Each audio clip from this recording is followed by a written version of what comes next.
بسم اللہ الرحمن الرحیم نحمدہ و صلی اللہ علیہ رسول الکریم ما بعد.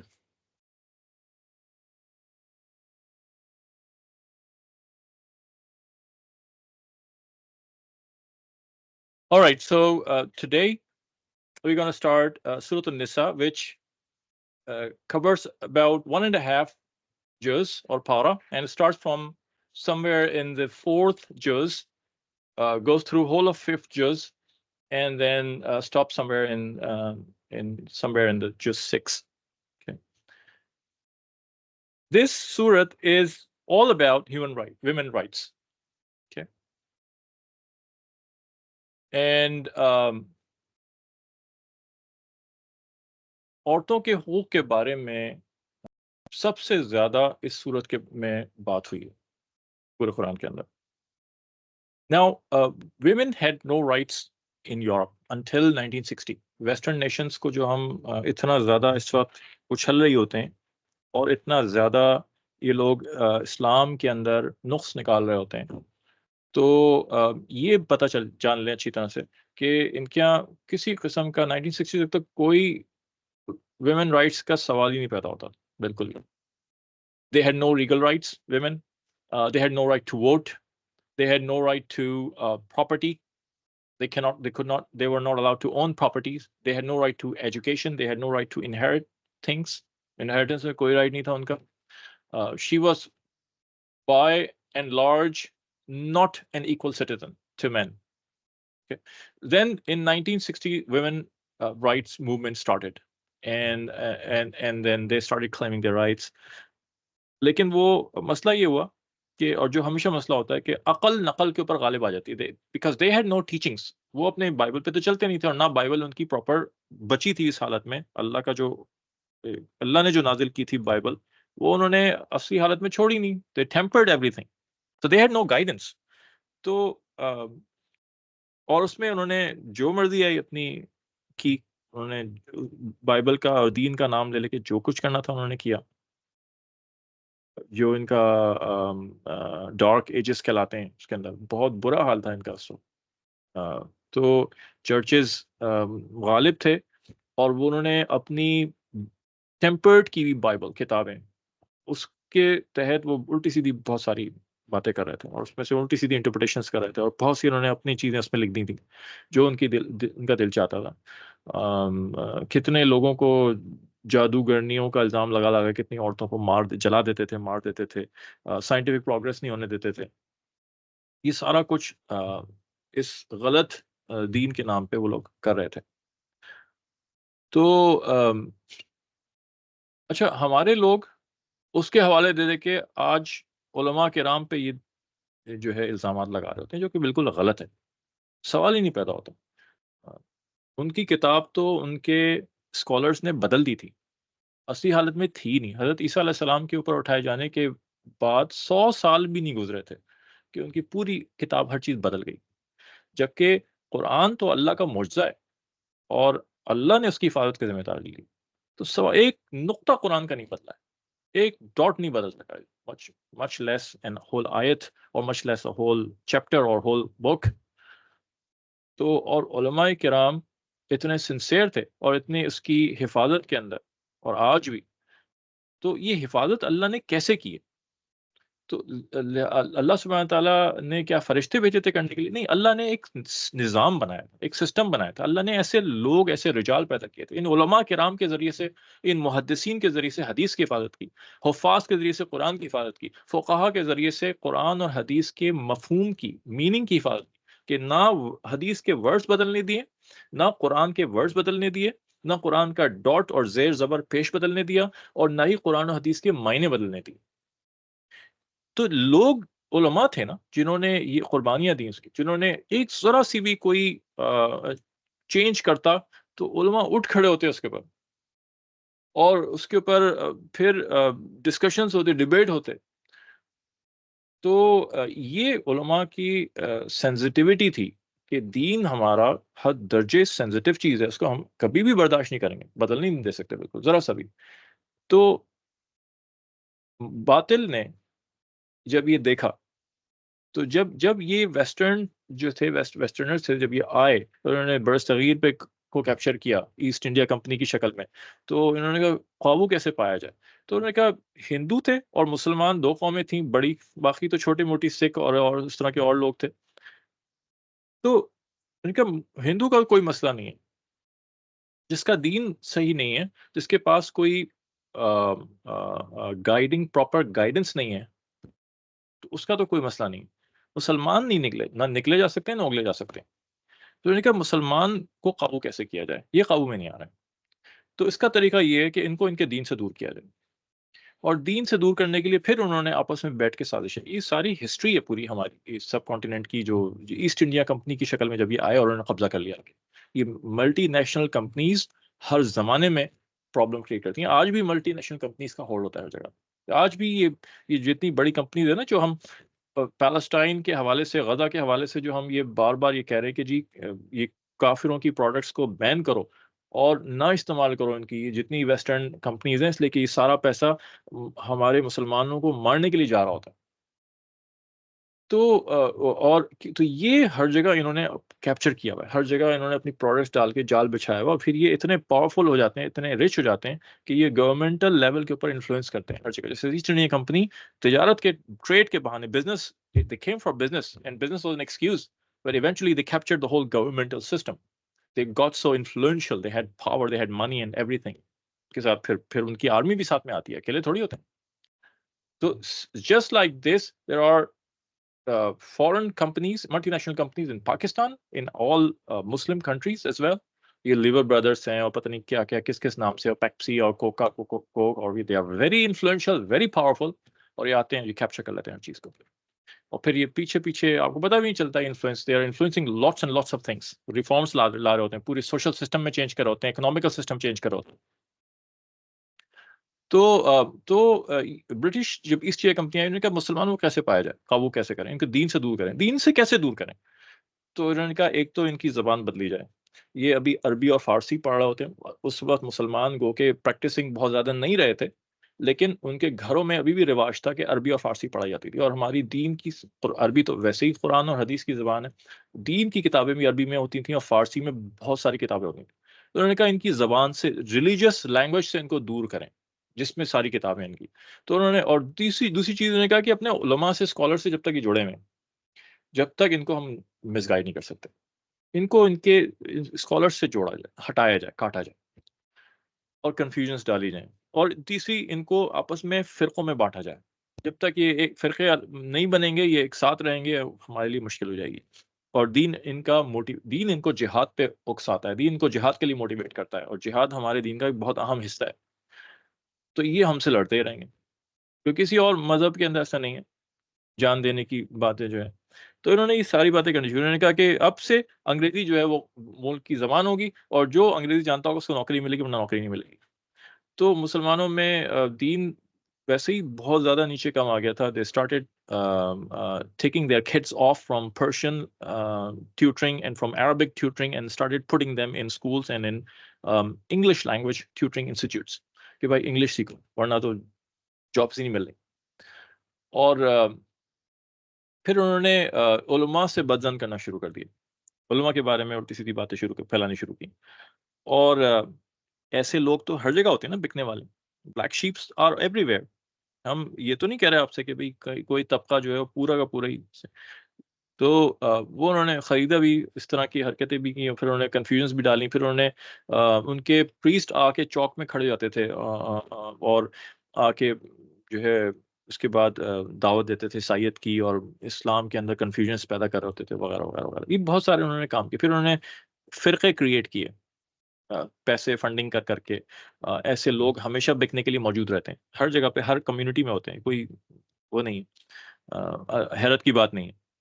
تو اور انہوں نے جو ہے وہ فرقے بنائے، مختلف فرقے، 3-4. یہ قادیانیت بھی اسی کی پیداوار ہے. مرزا غلام احمد قادیانی، یہ he started out as a مناظر, as a debater in favor of Muslims eventually, and then he started claiming to be a prophet. He started claiming to be Isa Masihullah. No, first he started claiming to be Mahdi, and then claimed that he was Masih, Isa Masih, and Masih Isa alayhi salatu wasalam, and then he claimed to be a new prophet after Muhammad sallallahu alaihi wasallam. تو ظاہر ہے پھر یہ تو sect رہا ہی نہیں اسلام کا، یہ تو اسلام سے باہر نکل گیا سیدھا سیدھا. تو ایک انہوں نے یہ بنایا، پھر انہوں نے اور 2-3 سیکٹس بنائے جو ابھی بھی ہیں، and I am not gonna name them. ہمارا مقصد آپ کو یہ نہیں ہے کہ ہم امت میں اور توڑ پیدا کریں اور بدزنی پیدا کریں. ہمارا مقصد یہ ہے کہ آپ صحیح اور غلط کو پہچاننے والے بن جائیں. That's it. پھر آپ کو خود ہی آپ کے سامنے چیزیں کھلنی شروع ہو جائیں گی.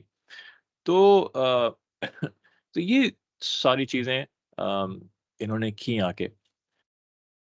تو یہ وہ وقت تھا کہ جس وقت یورپ یا اس سے پہلے کا وقت تھا جس وقت یورپ ڈارک ایجز میں گزرا تھا. تو جو ان کے پادریوں نے، ان کے پریسٹ نے، ان کے اسکالرس نے ان کی کیا، ہمارے علماء ایسے نہیں ہیں.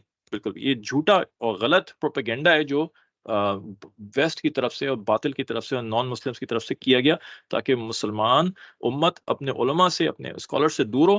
جب دور ہو جائے گی، اس کو پراپر گائیڈنس نہیں ملے گی، جس کا جو دل چاہے گا وہ کرے گا اور جو مرضی ہوگی دین کو کاٹ چھاٹ کے اپنے اوپر فٹ کرے گا. It's gonna change all the teachings of Allah subhanahu wa ta'ala. The words gonna remain intact, but the interpretation will be changed, and that's exactly what is happening right now. کہ امت کو کاٹ دیا گیا فقہ میں، یہ ایسے، یہ ایسے، یہ ایسے، ایسے. کوئی ایک علماء جو ہے ان کی کوئی غلط بات سامنے آ جاتی ہے. ہر کمیونٹی میں ہر طرح کے لوگ ہوتے ہیں.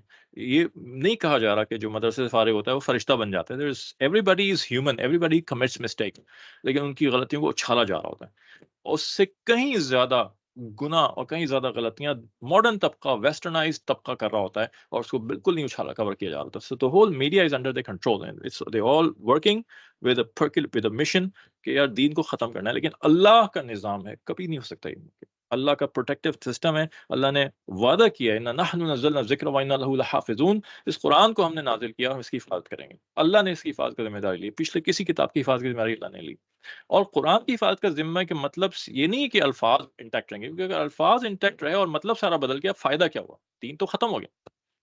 تو اس کا مطلب ہے کہ حدیث بھی باقی رہے گی. اس کا مطلب یہ کہ حدیث اور قرآن کی انٹرپریٹیشن بھی باقی رہیں گی. اس کا مطلب یہ کہ جتنے جو گائیڈنس ہے وہ اپنی پوری باقی رہے گی ہر زمانے میں. تو 1450 سے زیادہ ایئرس گزر چکے ہیں، 14,500 سال تقریباً گزر گیا. اور الحمدللہ گو کے فرقے بنے، سیکٹس بن گئے، but there is always a mainstream Muslims, always a mainstream sect which are always on the right path. اور نبی پاک صلی اللہ علیہ وسلم نے اس کی بشارت دی تھی کہ میری امت کے اندر there will always be a group that will always remain on the right path. تو ایسا کبھی نہیں ہوگا کہ the whole امت goes misguided جیسے کہ دوسرے مذہب میں ہوا کہ سارے یہود کفر میں چلے گئے اس لیے کہ نبی پاک صلی اللہ علیہ وسلم کا انکار کر دیا، قرآن کا انکار کر دیا. سارے عیسائی کفر میں چلے گئے اس لیے کہ نبی پاک صلی اللہ علیہ وسلم کا انکار کر دیا اور قرآن کا انکار کر دیا. ایسا اس امت کے ساتھ کبھی نہیں ہوگا. تو یہ تھا. تو یہ اب اس طرح کی مسلمانوں کے اندر چیزیں پھیلا رہے ہوتے ہیں. تو بہرحال ویمن رائٹس بہت زیادہ سپریس تھے ویسٹ کے اندر، بہت برا حال تھا. اور اسلام نے اس کے مقابلے میں بہت رائٹ دی. اچھا تو یہ ہوا کہ 1960 میں رائٹس ویسٹ کے اندر یہ موومنٹس اسٹارٹ ہوئے، پھر انہوں نے کلیم کرنا شروع کیا. پھر ظاہر ہے جب ایک ایکسٹریم ہوتی ہے نا، تو پھر جب اس کے ریوولٹ ہوتا ہے تو پھر دوسرے ایکسٹریم پہ چلے جاتے ہیں. تو ایک طرف تو اتنے سرپرائز ہوئی تھی تو کچھ بھی نہیں اجازت دی جا رہی تھی. اور پھر جب انہوں نے پاور گین کرنی شروع کی، موومنٹس بننا شروع کیے، ہونا شروع کیے، تو آہستہ آہستہ وہ اپنی حد سے زیادہ آگے چلی گئی اور انہوں نے وہ چیزیں ڈیمانڈ کرنی شروع کر دیں اور وہ لاز بنوا دی جو بالکل ان کا رائٹ نہیں تھے اور نیچر فطرت کے خلاف تھے. انہوں نے کہنا شروع کر دیا کہ یار کہ ہمیں ہر طرح سے ہمیں برابری ہوگی اور مرد کو کوئی اختیار نہیں بچے کرنے کا، اور ہمارا اختیار ہونا چاہیے کہ بچے ہم پیدا کریں نہ کریں، اور ہمارا اختیار ہونا چاہیے کہ ہمیں ابورشن اگر ہم کرنا چاہیں تو ہمیں کوئی نہیں روک سکتا، اس لیے کہ ہمارے پیٹ سے بچہ نکلا ہے. اس طرح کی غلط باتیں اور بیوقوفانہ باتیں انہوں نے شروع کر دی. تو اور پھر بے شمار اور چیزیں ہم اگر جو ویسٹ میں رہ رہے ہیں ان کو پتا ہوگا کہ ایونچولی یہ ہوا کہ ان کی اتنی ناجائز ان کو سپورٹ مل گئی ہے کہ بہت سی جگہوں پہ مرد کے رائٹس سپریس ہو رہے ہیں اور مرد کے رائٹس ضائع کیے جا رہے ہیں. اسلام نے ان کے مقابلے میں شروع سے 1450 سال 1500 سال پہلے سے ویمن کو رائٹس، عورتوں کو رائٹس دیے، اور وہ رائٹس دیے ان کا حق تھا. اور جو یہ بات ہم یاد رکھیں اور اس کو بات کو سمجھیں کہ اللہ ظلم نہیں کرتا کسی پہ، اور یہ ہمارے ایمان کا حصہ ہے کہ جو اللہ نے طے کیا اصل میں یہی حق ہے، یہی فطرت کے مطابق ہے. اللہ ہی نے ہمیں بنایا ہے. ہماری سائیکالوجی پہ جتنی بھی کتابیں ہم لکھ لی جائیں اور جتنی بھی ریسرچ کر لی جائے، ہم سمجھ نہیں سکتے انسانی ذہن کو اور انسانی نفسیات کو، انسانی سائیکالوجی کو، جتنا اللہ جانتا ہے، کیونکہ اللہ نے ہمیں بنانے والا وہ ہے، وہ ہمارے مزاج کو جانتا ہے۔ اور تو جو لاز اللہ نے بنا دیے، جو رائٹس جس کے اللہ نے متعین کر دیے، وہ بیسٹ رائٹس ہیں، وہی بہترین ہے، چاہے ہمیں پسند آ رہے ہو نہ آ رہے ہو، چاہے ہمیں لگ رہا ہو میرے ساتھ ناانصافی ہو رہی، نعوذ باللہ، اللہ ناانصافی نہیں کر سکتا۔ یہ سمجھنے کی، یہ مینٹالٹی سیکھنی ہے، اس فکر کو، اس سوچ کو صحیح کرنا ہے، اس مائنڈ سیٹ کو ایکوائر کرنا ہے، یہ یقین کا، ایمان کا حصہ ہے۔ ٹھیک ہے؟ تو ویسٹ میں جو اتنے ایکسٹریم لاز بن گئے کہ اب آپ دیکھیں تو بہت سی جگہوں پہ مردوں کے ساتھ زیادتی ہوئی، بہت سے قوانین ظلم ہے مردوں کے ساتھ، اس طرح کی چیزیں ہو گئیں۔ مال کی ملکیت ہر ایک کی الگ الگ ہے۔ اسلام یہ کہتا ہے، اور نیچر بھی یہ تقاضا کرتی ہے کہ مرد کے پاس جو مال ہے، مرد نے کمایا، وہ مرد کی ملکیت ہے۔ عورت کے پاس جو مال ہے، اس کے باپ نے دیا، اس کے بھائی نے دیا، یا اس نے خود کمایا، وہ اس کی ملکیت ہے، کسی اور کا اس میں کوئی حصہ نہیں ہے۔ اسلام یہی کہتا ہے، اللہ پاک نے یہی کہا ہے۔ بچوں کے پاس جو مال ہے، کہیں سے بھی آیا ہو، کسی نے، دادی نے دیا، نانی نے دیا، ابا نے دیا، ماں نے دیا، یہ بچوں نے خود کما کے کہا ہے، چاہے چھوٹی عمر کے بچے ہوں، بچوں کا مال ہے، ماں باپ کا رائٹ، ماں باپ نہیں لے سکتے وہ مال اس سے۔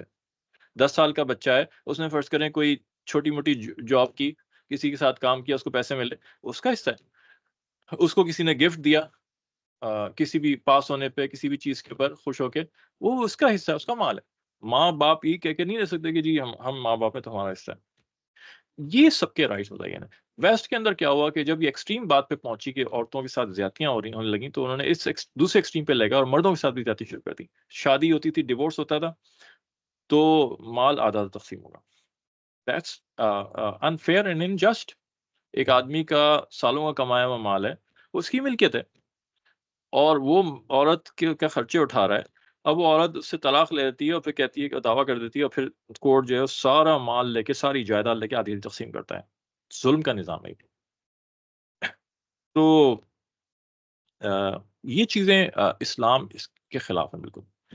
تو اب اسلام نے جب آیا، اچھا، اسلام کے آنے سے پہلے عربوں کے اندر بھی بہت زیادتی تھی عورتوں کے ساتھ۔ یہ ہمیں معلوم ہے، we know it very clearly, listen to all of these things again and again. They used to bury their girls alive. لڑکیوں پہ پیدا ہونے پہ شرم محسوس کرتے تھے، یہ بھول جاتے تھے کہ وہی لڑکیاں بڑی ہو کے آگے شادیاں ہوں گی، انہی سے وہی ضرورت پوری کرتی ہیں، انہی سے گھر بنتا ہے، انہی سے آگے نسل چلتی ہے۔ تو جہالت کی باتیں تھی۔ سارے عرب ایسے نہیں تھے، لیکن ایک بڑی تعداد ایسی تھی جو شرم محسوس کرتی تھی اور زندہ دفنا دیتے تھے۔ تو آج بھی یہ جہالت کی باتیں مسلم معاشرے میں موجود ہیں، پاکستانی معاشرے میں موجود ہیں۔ بیٹیاں پیدا ہوتی ہیں تو منہ بن جاتا ہے۔ بے غیرتی کی بات ہے، بے شرمی کی بات، اور جہالت کی بات ہے۔ بیٹیوں کو تو اللہ نے برکت والا بنایا۔ ابھی میں نے اس سے پچھلی سورہ آل عمران میں یہ بات آئی تھی کہ اللہ نے کہا کہ اگر بیٹا ہوتا تو حضرت مریم کی والدہ کے یہاں بیٹی ہوئی، تو انہوں نے کہا میری تو بیٹی ہوئی، بیٹا نہیں ہوا، میں کیسے منت پوری کروں؟ تو اللہ نے کہا اگر بیٹا ہوتا تو اتنی برکت والا نہیں ہوتا جتنی یہ بیٹی ہوئی ہے۔ تو یہ بیٹیاں تو کیا کہنا ان کے، کہ اتنی محبت کرنے والی، اتنی برکت والی۔ تو یہ جہالت کی باتیں ابھی بھی ہیں مردوں کے اندر، اور اس جہالت سے نکلنا چاہیے۔ گناہ کی باتیں ہیں ساری، اور پھر بیوی پہ ظلم و زیادتیاں کرتے ہیں، جیسے بیوی کے اختیار میں تھا کہ وہ بیٹا پیدا کرے، بیٹی پیدا کرے۔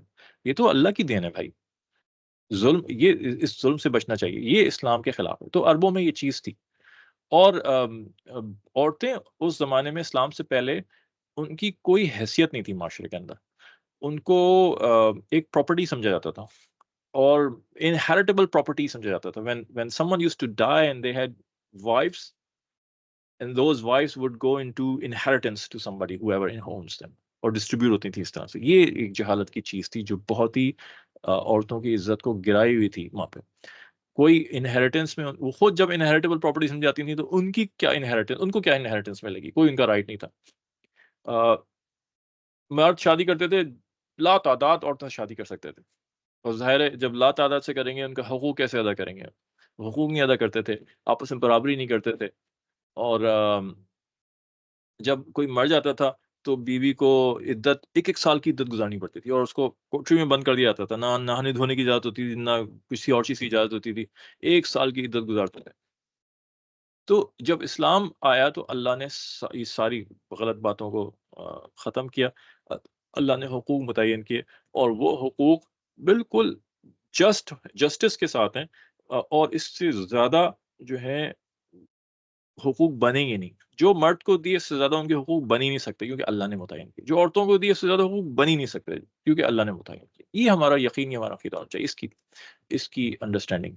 تو دس سورہ اگر اس کی ہائی لائٹس کی میں بات کروں تو it's all about women rights. اور یہ آپ سمجھ لیں کہ 1500 سال پہلے اتنی تفصیل سے سارے حکم دیے گئے جس سے انسانیت واقف ہی نہیں تھی. جن کے پیچھے آج ہم متاثر ہوئے ہیں اور ہم دم دبا کے ان کے پیچھے جھک کے چل رہے ہوتے ہیں اور ہم ان کو آئیڈیل بنائے ہوئے ہوتے ہیں ہر چیز میں، جن ویسٹرن نیشنز کو. یہ تو بالکل جاہل ہیں، ابھی بھی جاہل ہیں، اس وقت بھی جاہل تھیں، ابھی بھی جاہل ہیں، کیونکہ انہوں نے ہر چیز اپنی عقل سے بنائی ہوئی ہے. تو بیلنس آؤٹ ہوا ہوا ہے ہر چیز کا، کبھی ادھر بیلنس آؤٹ ہو جاتا ہے، کبھی ادھر بیلنس آؤٹ ہو جاتا ہے، اور جو مرضی آ رہی ہوتی ہے وہ کہہ رہے ہوتے ہیں. That's now how things work. تو نسا اس کا نام ہے. نسا is the plural of the Arabic word called امراۃن. امراۃن کا جمع نسا ہے اور اسی پہ سورت کا نام رکھا گیا. ٹھیک ہے. دس سورہ از آلسو کالڈ سورہ نساء کبرا، بڑی، اینڈ سورہ طلاق which will come later on toward the end of the Quran. غالباً 28 سورت 28ویں پارے میں سورہ طلاق، جس میں طلاق کے بھی اور باتیں بھی بتائی گئی ہیں اور کچھ اس میں بھی ویمن رائٹس کا ذکر کیا گیا ہے. وہ چھوٹی سی صورت ہے. That's why it's called سورہ نساء قصرا. قصرا means چھوٹی، قصیر. تو ان دو صورتوں کے اندر زیادہ تفصیل سے ویمن رائٹس کا ذکر کیا گیا. ویسے اور بھی سورہ احزاب آئے گی، اس کے اندر بھی کچھ احکام ہیں عورتوں کے پردے وردے کے بارے میں، لیکن ان میں زیادہ تفصیل سے باتیں بیان ہوئی ہیں. اچھا، یہ کوئی ایسی سورہ اللہ نے نہیں بنائی کہ جو سورہ رجال، مردوں کے نام پہ کوئی سورہ نہیں بنائی. تو یہ عورتوں کو یہ ایک طرح سے آنر دیا ہے، ایک طرح سے رسپیکٹ دی ہے، ایک پروٹوکول دیا کہ خاص ان کے نام کے ساتھ ایک سورت بھی موجود ہے. ہائی لائٹس اس کے اندر پوری صورت کی سب سے بڑی ہائی لائٹس ویمن رائٹس. ٹھیک ہے. اور اس کے اندر قطع رحمی کے اوپر بات ہے. قطع رحمی blood ties, blood relationships. رحم سے مراد یہاں مرسی نہیں ہے. رحم جو ہے وومب کا ترجمہ ہے. وومب جہاں سے بچہ پیدا ہوتا ہے، اور یعنی کہ اس کے ذریعے سے رشتہ داریاں اسٹیبلش ہوتی ہیں نا، بائی برتھ. تو اس کو کہا گیا کہ جو تمہاری رشتہ داریاں بلڈ ریلیشن شپ بنے because you were born with in some family, یہ اللہ کی مرضی سے بنے ہوئے جتنے بلڈ ٹرائبز ہیں. تمہاری اس میں کوئی چوائس نہیں تھی، کوئی آپشن نہیں تھی. پوچھ کے نہیں پیدا ہوئے اللہ سے کہ اللہ اس فیملی میں نہیں جانا، اس فیملی میں پیدا کرنا، ایسا نہیں ہوا. تو یہ اللہ کی چوائس تھی. تو لہٰذا ہمیں اجازت نہیں ہے کہ ہم ان ریلیشن شپ کو توڑیں. یہ قیامت تک نہیں ٹوٹ سکتے. ہاں، آپ فرینڈ شپ توڑ سکتے ہیں کسی سے، آپ کی چوائس ہے. آپ میرج توڑ سکتے ہیں کسی سے، وہ آپ کی چوائس ہے. لیکن ریلیشن شپ، بلڈ ریلیشن شپ، رشتہ داریاں، یہ نہیں، اجازت نہیں توڑنے کی، جو کہ آپ کی پیدائشی وجہ سے بنی ہے. اس کو قطع رحمی. تو اس کے بارے میں احکام ہے. یتیموں کے حقوق کے بارے میں خاص یہاں پہ اللہ نے بیان کی چیزیں. پھر مردوں کی سب سے پسندیدہ چیز پالیگیمی، ملٹیپل ہیونگ ملٹیپل وائفس. اس کے بارے میں بات ہوئی ہے. اس کے اندر وراثت کے احکام، لاز آف انہیریٹنس، اس کے بارے میں بات ہوئی ہے. یہ ہائی لائٹس میں سے ابھی ہم اس کو دیکھیں گے تھوڑا سا. پھر محرمات کی لسٹ بیان کی گئی ہے کہ کون کون سی ریلیشن شپ جو ہیں وہ محرم ہے، آپس میں ان کی شادی نکاح نہیں ہو سکتا، اس کی لسٹ بیان ہوئی ہے. پھر مہر کے احکام بیان ہوئے. پھر ہسبینڈ وائف ریلیشن شپ کی گائیڈنس بیان ہوئی، اس کے بارے میں کہ کس طرح سے گائیڈ کیا جائے، کیسے اچھی ریلیشن شپ بن سکتی ہے، اور کیا آپس میں گھر میں کیا رولس ریگولیشنز چلنے چاہیے اور آپس میں کیسے برتاؤ. تو اس کو سمرائز کیا گیا. پھر وضو ایک چیز ہے جو کہ عبادت، نماز کے لیے ضروری، بغیر وضو کے نماز نہیں ہوتی. پاک ہونا اپنے آپ کو. جب پانی موجود نہ ہو تو پھر کیا کریں؟ تو اس کے لیے آیات نازل ہوئی تیمم کی، which is like hitting your or wiping your hands on dust or ground or earth or something or bricks or whatever, and then rubbing on your hands and face, which is called مسا کرنا. اس کو تیمم کہتے ہیں. تو اللہ سبحانہ تعالیٰ کا ایک بہت بڑا رحم تھا اس امت کے اوپر کہ اللہ نے تیمم کا حکم اتار دیا، تیمم کی اجازت دے دی. جب پانی نہیں ہے تو اپنے آپ کو ہم کیسے پاک کریں، اور اس کے بارے میں تھوڑی سی بات ہوگی کہ اس کا وزڈم کیا ہے. اور پھر دیانت داری کے بارے میں بات ہے کہ دیانت داری اختیار کی جائے اور ہر شعبے میں دیانت داری اختیار کی جائے. تو یہ more or less these are the highlights of this surah. So we'll move forward, and the very first ayat are part of the khutbah of nikah. تو مولوی صاحب جب خطبہ نکاح خطبہ مسنون خطبہ جو نبی پاک صلی اللہ علیہ وسلم پڑھایا کرتے تھے نکاح، تو آپ صلی اللہ علیہ وسلم جن آیتوں کی تلاوت کرتے تھے وہ آیت یہی ہیں، اور یہ آج تک یہی طریق چلا جائے گا. جو نبی پاک صلی اللہ علیہ وسلم سنت ہے، ظاہر ہے اس کو کون چھوڑ سکتا ہے. خطبہ کوئی نکاح کا لازمی جز نہیں ہے. اگر خطبہ نہ پڑھا جائے نکاح تب بھی ہو سکتا ہے. نکاح کا لازمی جز صرف یہ ہے کہ گواہ موجود ہوں اور ایجاب و قبول ہو. یعنی کہ ایک ہے کہ جی میں نے یعنی کہ کوئی اگر نہیں بھی ہے، کوئی مولوی صاحب بھی ضروری نہیں ہے اس کے لیے نکاح پڑھانے کی. لیکن آج ہمارا زوال اتنا آ گیا کہ ہمیں پڑھنا لکھنا تو ہے نہیں، دین کے بارے میں سمجھنا بھی نہیں ہے. تو ہمیں پتہ ہی نہیں کہ ہم نکاح کیسے پڑھائیں. ہمیں یہ نہیں پتہ جنازہ کیسے پڑھنا چاہیے. ہمیں یہ نہیں پتہ جنازے کو غسل کیسے دیں، کفن کیسے دیں. ولادت ہو تو بچے کے ساتھ کیا پروٹوکول اللہ نے بتایا، اللہ کے رسول صلی اللہ علیہ وسلم نے بتایا ہے. تو یہ جو ہماری ضروریات ہیں نا کہ بچہ کی پیدائش کیا پہ کیا ہو، نکاح میں کیا ہو، طلاق میں کیا ہو، اور کیا کہتے ہیں یہ جنازے میں کیا ہو وغیرہ وغیرہ، یہ ہمیں آتے ہی نہیں. تو یہ وہ چیزیں ہیں جو ہر مسلمان کو سیکھنی چاہیے اور پتہ ہونا چاہیے. تو بہرحال یہ نکاح میں ضروری نہیں ہے کہ یہ خطبہ پڑھا جائے، بلکہ کسی کوئی پڑھانے والا بھی ضروری نہیں ہے ہونا ہو، بلکہ مرد اور عورت جو ہیں وہ ایک دوسرے کو کہیں جی میں نے اپنے آپ کو تمہارے نکاح میں دیا، کیا تم نے قبول کیا؟ اس نے کہا میں نے قبول کیا. اور سننے والے 2 مرد گواہ موجود تھے مسلمان، تو نکاح ہو گیا. ٹھیک ہے، ایسے ہی. یا عورت کہتے میں نے آپ کو اپنے آپ کو نکاح میں دیا، آپ نے قبول کیا؟ میں کہا ہاں میں نے قبول کیا. 3 دفعہ بھی کہنا کوئی ضروری نہیں ہے. تو یہ بس کافی ہوتا ہے. یہ سنت ہے، لیکن سنتیں پوری کرنی چاہیے. یہ طریقہ بتایا گیا. اور اس کے اندر ذکر یہی ہے کہ کس طرح سے نسلیں چلیں، کہ آدم علیہ السلام سے پیدا فرمایا اور پھر پوری نسل انسانی چل پڑی. اور پیدائش کے 4 طریقے ہیں. 4 طریقے پیدا کرنے کے تھے، اور اللہ نے ہر طریقے سے پیدا کر کے دکھایا اور اپنی قدرت کا اظہار کیا. ایک طریقہ ہے کہ مرد اور عورت کا ملاپ ہو اور اس سے انسان پیدا ہو، جو کہ جو نارمل ٹرینڈ ہے ساری دنیا اس سے چل رہی ہوتی. تو اس طرح پیدا ہو. ایک آپشن یہ ہو سکتی ہے کہ خالی عورت و مرد نہ ہو اور اس سے پیدا ہو جائے انسان، وچ از ان یوزول. لیکن حضرت مریم علیہ السلام کے ساتھ اللہ نے کر کے دکھایا. ٹھیک ہے. تو ایک معجزہ، ایک چیز اللہ کا معجزہ ہوا یہ، جو کہ نارمل ٹرینڈ نہیں ہے، ہوگا نہیں، لیکن اللہ نے اپنی قدرت کا اظہار کر کے دکھایا. تھرڈ پاسبلٹی از دیٹ خالی مرد ہو عورت نہ ہو اور اس سے کوئی ایک انسان پیدا ہو جائے. تو حضرت آدم علیہ السلام سے حضرت حوا علیہ السلام کو پیدا کیا. حضرت علیہ السلام کی بائیں پسلی سے حضرت حوا علیہ السلام کو پیدا کیا گیا. اب یہ ساری متشابہات میں سے کیسے کیا گیا اللہ جانتا ہے، اللہ نے کیسے کیا، لیکن یہی احادیث میں صحیح احادیث سے منتقل ہوئی چیز. تو اللہ نے یہ بھی قدرت کا اظہار کر دیا کہ مرد کے ذریعے سے بھی ایک انسان پیدا کیا. اور چوتھا طریقہ یہ ہے کہ نہ مرد ہو اور نہ عورت ہو اور پھر بھی ایک انسان پیدا ہو جائے. تو یہ حضرت آدم علیہ السلام اللہ نے پیدا کیا، نہ ان پیچھے کوئی مرد تھا نہ پیچھے کوئی عورت تھی. تو 4 پاسبلٹیز بن سکتی ہیں اور کوئی پاسبلٹی نہیں بن سکتی. اور اللہ نے چاروں طریقوں سے اپنی قدرت کا اظہار کر کے تخلیق کر کے انسان کو دکھایا. تو حضرت ابن عباس رضی اللہ عنہ فرماتے ہیں آدم علیہ السلام کی 20 لڑکے اور 20 لڑکیاں تھیں، اور انہی سے آپس میں ان کی شریعت تھی. ان کی شریعت میں اجازت تھی کہ جوڑے جوڑے ٹوئنس پیدا ہوتے تھے ہر دفعہ، اور ان ٹوئنس میں ایک لڑکا ایک لڑکی ساتھ ہوتے تھے ہمیشہ. تو ایک ٹوئنس پیدا ہوا، پھر ایک ٹوئنس پیدا ہوا.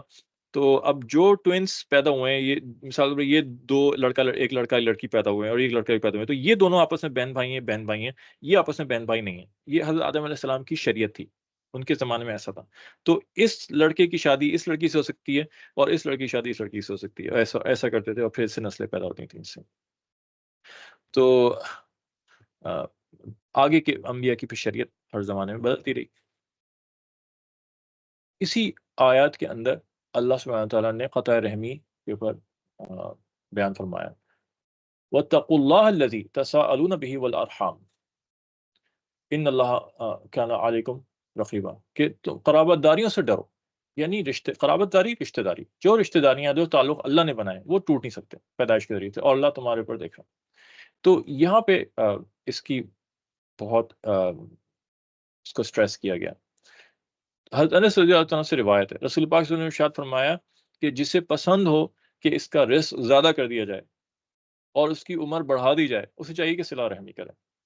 صلہ رحمی جیسے میں نے پہلے بتایا تھا، اس کا مطلب یہ نہیں کہ مرسی سے نہیں نکلا، یہ رحم ووم سے نکلا ہے، یعنی کہ رشتہ داروں کے ساتھ اچھا تعلق کرے، صلہ رحمی کا مطلب یہ ہے، اور بخاری شریف کی حدیث ہے۔ تو اس کی اتنی بڑی اہمیت ہے کہ اللہ نے جو تعلق پیدا کیا ہم اس کا خیال کر رہے ہیں، تو گویا ہم نے اللہ کی کو عزت دی، ہم نے اللہ کی بات، اللہ کی عظمت کی وجہ سے ہم نے وہ رشتہ داریاں نبھائی ہیں، ٹھیک ہے؟ تو ظاہر ہے اس کا اجر پھر اللہ دے گا، جو اللہ کے لیے کرے گا اللہ دے گا، جو اپنا تعلق کسی سے، یہ حدیث شریف میں آتا ہے نا کہ من احب للہ وابغض للہ واعطى للہ ومنع للہ فقد استکمل ایمانہ، جس نے کسی سے محبت کی تو اللہ کے لیے کی، اور جس نے کسی سے نفرت کی تو بھی اللہ کے لیے کی، اور جس نے کسی کو کچھ دیا تو اللہ کے لیے دیا، اور کسی کو دینے سے روک لیا، اپنے آپ کو نہیں دیا کسی کو، تو بھی وہ بھی اللہ کے لیے کیا کام، تو اللہ کے رسول فرماتے ہیں اس کا ایمان کامل ہو گیا۔ یعنی کہ یہ اخلاص ہے کہ بس جو کام بھی ہو اللہ کے لیے ہو، اگر میں ناراض ہوں تو بھی اللہ کے لیے ناراض ہوں، اللہ کا حکم ٹوٹا ہے اس لیے میں ناراض ہوں، اللہ کی بات، عظمت کو نقصان پہنچایا، اللہ کی نقصان تو کوئی نہیں پہنچا سکتا، اللہ کی عظمت نہیں رکھی گئی تو اس لیے میں ناراض ہوں، اور خوش ہوں تو بھی اللہ کے لیے خوش ہوں۔ تو یہ وہ ہونی چاہیے۔ رشتہ داروں سے ملنا جلنا، شریعتی قوانین کی پابندی کرتے ہوئے آنا جانا، یہ سب صلہ رحمی میں شامل ہے۔ نبی پاک صلی اللہ علیہ وسلم سے روایت ہے کہ آپ صلی اللہ علیہ وسلم نے فرمایا کہ جس قوم میں کوئی بھی شخص قطع رحمی کرنے والا ہو، رشتہ داریاں توڑنے والا ہو، ان پر رحمت نازل نہیں ہوتی۔ مشکات المصابیح حدیث کی کتاب بہت بڑی، یعنی کہ شریعت کے قوانین کی پابندی کرتے ہوئے آنا جانا رشتے، اب یہاں پہ بھی ایکسٹریم پہ آ جاتے ہیں، یا تو ایسے ناراض ہوتے ہیں کہ بات چیت بند، کہ ہم نہ ملیں گے، نہ شکل دیکھیں گے، نہ مرنے پہ کبھی جائیں گے، نہ خوشی پہ جائیں گے، خوشی پہ تو سوال نہیں پیدا، مرنے پہ بھی نہیں جائیں گے، ایسی ناراضگیاں ہو جاتی ہیں، یہ جائز نہیں ہے۔ اس کو کہا گیا کہ اپنے بھائی سے جب کبھی تمہاری ناراضگی ہو 3 دن تک تو جائز ہے کہ بات چیت کرو، یہ اللہ نے رعایت کی ہے مزاج کی، کہ انسان کی مزاج میں بھاری پن آ گیا ہے، برا لگی بات، ناراض ہی غصہ ہے، تو اللہ نے بھی اس کی رعایت کی ہے، اچھا ٹھیک ہے 3 دن تک ناراضی سیلیبریٹ کر لو، اپنی 3 دن تک ناراض ہو لو، اس کے بعد پھر تم معاملہ دفع کرو، یہ اجازت نہیں ہے کہ تم بس تا حیات ناراضی رہو، یا پھر اتنے زیادہ رشتہ داریوں کے نبھانے میں لگ جاتے ہیں کہ اللہ کے حکم کی پابندی بھی نہیں کرتے، یہ بھی نہیں دیتے اللہ نے کس کام سے منع کیا ہے، وہ حرام کام کے لیے بلا رہا ہے، حرام کام میں شامل ہو رہا ہے، گیدرنگس ہو رہی ہیں، مکس گیدرنگس ہو رہی ہیں، بھائی اللہ سبحانہ تعالیٰ نے پردہ رکھا ہے، اللہ سبحانہ تعالیٰ نے ویمن اور مرد اور عورتوں کی گیدرنگس کو الگ رکھا ہے، پسند نہیں کیا گیا، گناہ کے کام ہو رہے ہیں، بے پردہ عورتیں اور بے مرد ایک ساتھ گیدرنگ بیٹھ رہے ہیں، ہنس بول رہے ہیں، موسیقی چل رہی ہے، ناچ گانے ہو رہے ہیں، حرام گیدرنگس ہیں ساری، منع کیا اللہ نے، چاہے کتنی بڑی رشتہ داری ہو، کتنی قریبی رشتہ داری ہو۔ لوگ کہتے ہیں یار رشتہ داری ٹوٹ جائے گی، اللہ کا حکم ہے، تو اللہ کے اور حکم بھی تو ہیں، تو علم پرائرٹائزیشن بھی تو سیکھے نا، علم و ترجیحات کہتے ہیں اس کو، پرائرٹائزیشن کا علم، کہ اللہ کے کس حکم پہ کس حکم کو پرائرٹائز کرنا ہے، کس کی اہمیت کم ہے کس کی اہمیت زیادہ ہے، کب کس حکم کو چھوڑنا ہے کس حکم کو کرنا ہے، کہ 2 حکم ایک ساتھ نہیں پکڑے جا رہے تو ایک کو چھوڑنا پڑے گا، اس میں سے کس کو چھوڑنا ہے، یہ سیکھنے والی چیز ہے، ٹھیک ہے؟ اللہ نے کہا ہے کہ گناہ کی مجلس میں نہ جاؤ، اور اللہ نے کہا رشتہ داری بھی نبھاؤ، توڑنا نہیں ہے، اور رشتہ دار کہہ رہا ہے کہ نہیں میں تو نہیں آؤ گے تو میں ناراض ہوں گا، بات ہی نہیں کروں گا تم سے، کہ علماء سے جا کے پوچھیں، مفتیان کرام سے جا کے پوچھیں، اولیاء اللہ سے جا کے پوچھیں کہ بھئی اب میں کیا کروں، تو آپ کو بتائیں گے کہ نہیں گناہ کی مجلس میں نہیں جانا، اور آپ نہیں توڑ رہے رشتہ داری تو وہ توڑ رہا ہے، گناہ اس کو ہوگا آپ کو نہیں ہوگا، آپ تو نہیں توڑ رہے ہیں، میں تو توڑنے کے لیے تیار نہیں ہوں آپ سے رشتہ داری، لیکن میں گناہ کی مجلس میں نہیں آؤں گا، میں آپ کے ساتھ گناہ میں شامل نہیں ہوں گا، وہ کہہ رہا ہے میں آپ سے بات ہی نہیں کروں گا، پھر نہ کروں، میں تو آپ سے بات کرنے کے لیے تیار ہوں، تو یہ آپ کا توڑنا نہیں، شیطان آپ کو دوسری طرح لے کے جائے گا کہ یار تم رشتہ داری ٹوٹ رہی ہے آ جاؤ، یہ گناہ ہے۔ ایک حدیث میں رشتہ داریاں توڑنے والا جنت میں داخل نہیں ہوگا۔ سنن ابو داؤد کی روایت ہے، اللہ تعالیٰ نے فرمایا کہ میں اللہ ہوں، میں رحمان ہوں، میں نے رحم کو اپنے نام میں سے نکالا، جو شخص صلہ رحمی کرے گا میں اسے اپنے سے ملا لوں گا، جو قطع رحمی کرے گا اس سے کاٹ دوں گا۔ پھر عقبہ بن عامر رضی اللہ عنہ نے بیان کیا، میں نے صلی اللہ علیہ وسلم سے ملا اور میں نے آپ کا ہاتھ پکڑا اور میں نے عرض کیا صلی اللہ علیہ وسلم مجھے بتائیں وہ اعمال جو فضیلت والے ہیں، جو اللہ کے ہاں بڑے درجے والے ہیں۔ آپ نے فرمایا عقبہ سل من قطعک وأعطِ من حرمک وأعرض عن من ظلمک، اے عقبہ جو شخص تم سے اپنی رشتہ داری توڑے اس سے تعلقات جوڑے رکھو، کوشش کرتے رہو وہ جوڑ جائے، اور جو تمہیں تمہارے حقوق ادا نہ کرے جب تمہارے پاس کنٹرول ہو تو تم اس کے حقوق کو ادا کرو. تم یہ نہ اس کا حقوق غصب کرو اس بدلے میں کہ اس نے میرا نہیں ایسا میں نہیں دے رہا. وہ اس کا معاملہ اس کے ساتھ ہے. جب تمہارے پاس اس کے حقوق آئیں تم اس کے حقوق ادا کرو. اور جو شخص تم پہ ظلم کرے تم اس کو اگنور کر دو، معاف کر دو، یعنی اس کے ظلم کے دھیان نہ دو.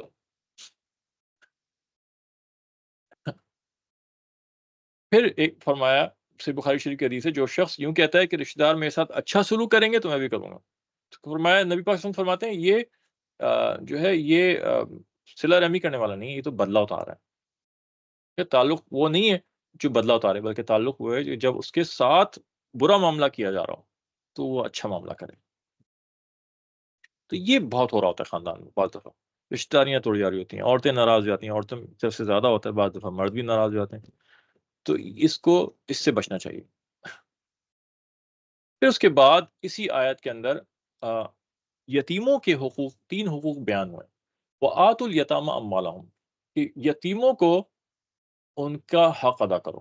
ان کے مال، تمہیں گارجین بنایا گیا کسی یتیم کا، اور تمہارے پاس ان کا مال رکھوایا گیا ہے، ان کے باپ نے چھوڑ دیا، ان کی ماں نے چھوڑ دیا، چچا ہے، ماموں ہے، یا کوئی دوست ہے، تو تم ان کے مال جب وہ بڑے ہو جائیں، اور آگے اور دوسری آیتوں میں بھی بیان ہوتا ہے، حدیث میں بھی آتا ہے چیزیں، کہ ان کے مال کا خیال رکھو.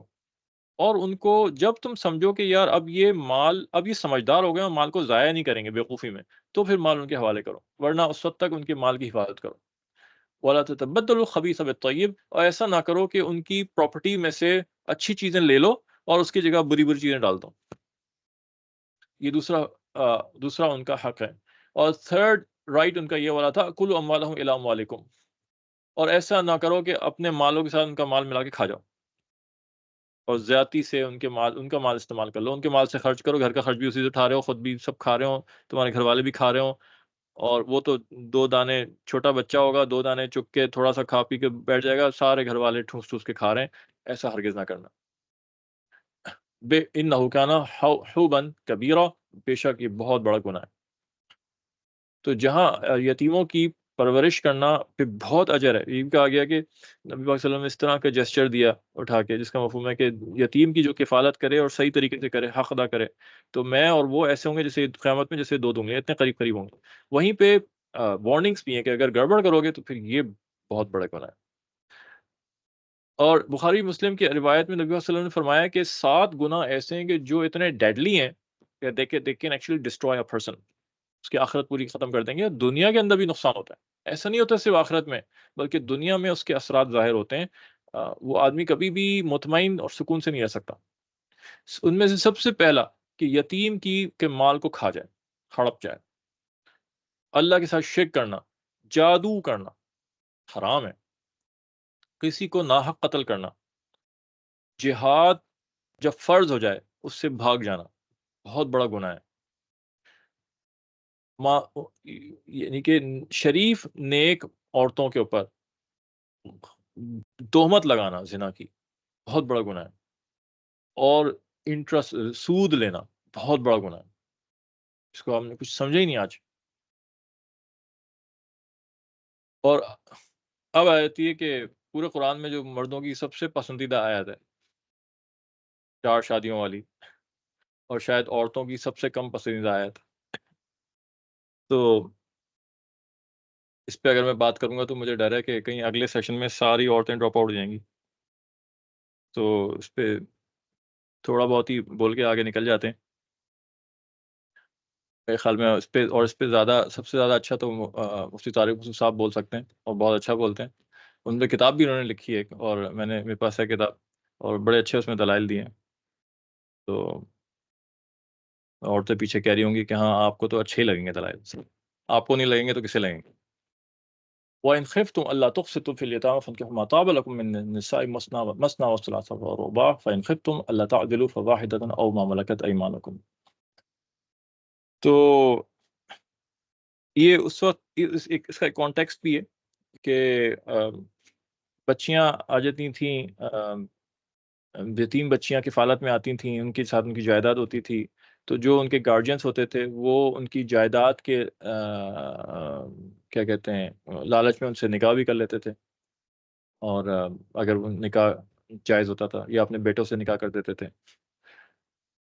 تو اس کے بارے میں بھی سے بھی ریلیٹڈ یہ آیت ہیں. اور اس کے اندر جنرل ایک حکم بھی ہے کہ اجازت ہے کہ عورتوں سے دو دو تین تین چار چار عورتوں سے نکاح کرنے کی اجازت دی گئی ہے. اور اگر انصاف نہ کرنے کا خطرہ ہو کسی بھی طرح سے، انصاف کسی بھی صورت میں، چاہے فائنینشیل ہو، چاہے صحبت کے حوالے سے ہو، تو پھر کہا کہ ایک ہی پہ اپنے آپ کو لمٹ کر کے رکھو. تو اب اس کے اندر دیکھیں ایک چیز ہے اللہ کا حکم، اور وہ بیان کرنا ہوتا ہے، اور اس کے پیچھے حکمتیں بھی ہوتی ہیں. تو اس میں ہمیں یہ بات سمجھنے کی ضرورت ہے کہ اگین سب سے پہلی وہ جو ایک پرنسپل میں نے بیان کیا کہ ہم ہر چیز میں وہ ذہن میں رکھیں کہ اللہ پاک ناانصافی نہیں کرتا ہمارے ساتھ. یہ ظلم اللہ نہیں کر سکتا، یہ بعید ہے، اللہ سے دور ہے بہت، اور یہ جہالت کی بات ہے کہ یہ جو اجازت ہے یہ ناانصافی ہے، نعوذ باللہ. تو اگر کوئی ایسا سوچتا ہے تو یہ بہت گناہ کا سوچ ہے، گناہ والی سوچ ہے یہ. تو اللہ نے اگر مرد کو اجازت دی ہے کہ وہ 4 بیویاں رکھ سکتا ہے، تو وہ 4 فرسٹ وائف کے ساتھ، سیکنڈ وائف کے ساتھ زیادتی نہیں ہو رہی. اللہ کی طرف سے زیادتی نہیں ہے اس کے اندر، اور اللہ نے جو حقوق دیے ہیں وہ حقوق ادا ہوئے ہیں، تو یہ زیادتی نہیں کہلائے گی. کہ sharing the husband with other wives is not injustice to that wife. ہاں، وہ مرد اگر اللہ کی حکم پورے نہ کرے تو وہ ایک الگ بات، وہ ایک الگ چیز ہے. اور اس کے پیچھے اس کی وزڈم ہے بہت زیادہ، اس کی ضرورت ہے معاشرے کے اندر، اس لحاظ سے کہ مرد ہمیشہ سے ہر زمانے میں عورتوں سے کم رہے تعداد میں. اس کی ایک وجہ یہ ہوتی ہے کہ مردوں کے اوپر جہاد فرض رہتا ہے، اور جس زمانے میں ہر مسلمان پہ جہاد ہوتا تھا تو مسلمان نکلتے تھے جہاد میں، ظاہر ہے پھر شہید ہوتے تھے. پھر آج کے زمانے میں اگر آرم فورسز میں لے لیں تو مرد ہی ہوتے ہیں سارے، اور جب لڑائی جنگ ہوتی ہے تو مرد ہی جا رہے ہوتے ہیں، مرد اس میں مر رہے ہوتے ہیں. کسی بھی قوم کے اندر دیکھ لیں ایسے ہی ہوتا ہے. سیکنڈ ورلڈ وار ہوئی تو بے تحاشا مرد مرے اس کے اندر، امریکہ کے اور ادھر ادھر کے جتنے بھی لوگ جو ملک شریک تھے، تو ظاہر ہے عورتیں پیچھے، عورتیں بچ گئیں بہت ساری، مرد کم ہو گئے. اور کچھ نہ بھی ہو تو بھی جو ریٹ آف برتھ ہے عورتوں کا وہ تھوڑا سا زیادہ ہے مردوں سے. یہ بات ہو گئی. تیسری بات یہ کہ اگر بے شک چاہے تو برابری کیوں نہ ہو مرد، اول تو ہے نہیں ایسا، مرد کم ہی ہوتے ہیں تھوڑے سے، لیکن چاہے برابر بھی ہوں تو میرجبل مرد ہمیشہ کم ہوتے ہیں. وہ مرد جن کو آپ اپنی بہن یا بیٹی دے سکیں وہ ہمیشہ کم ہوں گے. مردوں کے اندر زیادہ چیزیں دیکھی جاتی ہیں شادی کرنے میں کے لیے، شرائط بنسبت عورتوں پہ. عورتیں اکثر جس طرح کی بھی ہوتی ہیں کھپ جاتی ہیں، لے لی جاتی ہیں، کیونکہ دے کم ایز سبارڈینیٹ. ٹھیک ہے. لیکن مرد جو ہوتا ہے چونکہ وہ حاکم بن کے آ رہا ہوتا ہے، اس میں طاقت ہے، وہ ظلم و زیادتی بھی کر سکتا ہے، اس کے اوپر فرائض بھی زیادہ ہیں، اس کے اوپر عورت کی کفالت بھی کرنا ہے، اس کے اوپر خرچہ بھی اٹھانا ہے، اس کی ضروریات بھی دینا ہے، اس کو گھر بھی دینا ہے، اس کو خرچہ بھی دینا ہے، اس کو لباس بھی دینا ہے، کھانا بھی دینا ہے. یہ 3-4 فرائض ہیں جو مرد کے اوپر ہیں. تو اس کے لیے بہت ساری شرائطیں جو دیکھی جاتی ہیں. ہر ایک سے شادی نہیں کی جا سکتی اپنی بیٹی کی، اپنی بہن کی، یا کسی اور اپنے رشتے دار کی. تو ایک بڑی تعداد مرد کی نکمے نکھٹو ہوتے ہیں، تو ان کو وہ ہرگز اس قابل نہیں ہے کہ آپ انہیں دیں، ان سے رشتہ کریں. تو وہ کٹ گئے سارے. ٹھیک ہے. ایک بڑی تعداد کٹ گئی، اس میں ایک بڑی تعداد ہوتی ہے. پھر آدمی خاندان بھی دیکھ رہا ہوتا ہے. پھر عورت کی تعلیم کے حساب سے میچنگ ہونی چاہیے. عورت کے لیے بہت مشکل ہے کہ اپنے سے کم سٹیٹس کے مرد کے ساتھ رہے، فائنینشلی یا سوشل سٹیٹس کم ہو، یا اس کا تعلیم کا علم کا معیار کم ہو. عورت زیادہ تعلیم یافتہ مرد کم ہو، بہت کم ہوتا ہے ایسا جو چل پاتی ہیں ایسی. عورت کی سائیکالوجی اللہ نے ایک رکھی ہے. تو پھر مرد اچھے صحیح مزاج کا ہو، حقوق ادا کر رہا ہو، ظالم و جابر نہ ہو. تو یہ بہت ساری چیزیں جب ہم دیکھتے ہیں تو بہت ساری تعداد مردوں کی کٹ جاتی ہے. بہت سے ایسے ملیں گے جن کے پاس کوئی پراپر سورس آف انکم ہی نہیں ہوگا، تو نہیں دے سکتے. بہت سے ایسے ہوں گے جو بالکل نکمے نکھٹو ہوں گے، الٹی سیدھے کاموں میں پڑے ہوئے ہوں گے، بدماشیوں میں پڑے ہوئے ہوں گے، لفنگے ہوں گے. کون ان کو دے گا؟ تو یہ سارے کاٹیں تو اور تعداد کم ہو جاتی ہے مردوں. تو اس وجہ سے بھی اب ضروریات پھر عورتیں بیوہ بھی ہوتی ہیں، ٹھیک ہے، اور ڈیورس بھی ہو جاتی ہیں، مطلقہ بھی ہو جاتی ہیں، ان کے بچے بھی ہوتے ہیں. تو اب ان کی ضروریات جو ہوتی ہیں اس میں خالی یہ نہیں ہے کہ ان کو کھانا پانی اور کپڑا دیا جائے اور چھت دی جائے، یہ تو ہر کسی بھی طرح کے ویلفیئر کے کام کرنے والا بھی دے سکتا ہے. ان کو ایک ساتھی بھی تو چاہیے، ان کی اور بھی تو فزیکل ضروریات ہیں جو ایک مرد سے پوری ہوتی ہیں. ان کی گارڈ، ان کو سیفٹی پروٹیکشن بھی تو چاہیے جو مرد دے گا، جو شوہر دے گا. اور کچھ نہیں ہو تو ایک کمپینین بھی تو چاہیے، ایک محبت کرنے والا بھی تو چاہیے، جو کہ ان کو اور کسی رشتے سے نہیں مل سکتا. تو یہ ساری چیزیں ہیں جو کہ ایک نیچرل ہیں. ایک بات یہ ہو گئی. دوسری بات یہ ہو گئی کہ مردوں کے اندر عورت کی خواہش اللہ نے فطرتاً رکھی ہے، جو کہ قرآن میں آگے بتایا بھی اللہ نے. آگے آیتیں آئیں گی کسی اور صورت میں، تو اس میں مجھے بتایا کہ تمہارے اندر یہ فطری خواہش رکھی ہوئی ہے عورتوں کی. یہ مرد کی ایک اٹریکشن رکھی ہے، عورتوں کے اندر دوسری چیزوں کی اٹریکشن ہے. عورتوں کے اندر کپڑوں کی، زیورات کی، جوتوں کی، خوبصورت کی، حسین بننے کی، یہ اللہ نے ایک اٹریکشن رکھی ہوئی ہے. تو they go for it, they die for it. مردوں کے اندر عورتوں کی اٹریکشن رکھی ہوئی ہے، they go for them, they die for them. تو مرد کی طبیعت بڑھ نہیں پا رہی ہوتی. ویسٹ نے ان نیچرل سسٹم اختیار کیا، اس نے کہا کہ نہیں، ایک سے زیادہ نہیں کر سکتے. تو اس وقت آپ جائیں، اب ان کو اسٹڈی کریں جو رہتے ہیں، ان کو پتا ہوگا کہ ہر ایک کے پتن کتنے افیئر چل رہے ہیں، ایکسٹرا میرٹل افیئرس چل رہے ہوتے ہیں. بیوی کو پتہ نہیں ہوتا، بعد میں پتہ چلتا ہے، وہ غصہ آتا ہے، اس کو چیٹ کر رہا ہے میرے اوپر، پھر وہ ڈیورس لے لیتی ہیں، پھر وہ تماشے چل رہے ہوتے ہیں. اس لیے کہ انہوں نے ایک غیر فطری نظام رکھا ہوا کہ مرد کی فطرت ہے کہ وہ طلب ہوتی ہے، تو اللہ نے اجازت دی ہے، 4 تک کی اجازت دی اللہ نے. دوسری طرف ویسٹ کا ایک نظام ہے girl friend boy friend, partners بنا لو اور رہنا شروع کر دو، اور جس کے ساتھ منہ مارنا ہے مارتے رہو. یاد رکھیں اس کے اندر نقصان سارا کا سارا عورت کا ہے. وہ عورتیں جو اپنے آپ کو اس طرح مرد کے حوالے کر دیتی ہیں، سارا کا سارا نقصان عورت، مرد کا نقصان نہیں ہوتا کوئی. وہ تو جاتا ہے، اپنی ضرورت پوری کرتا ہے، اس کے بعد نکل لیتا ہے.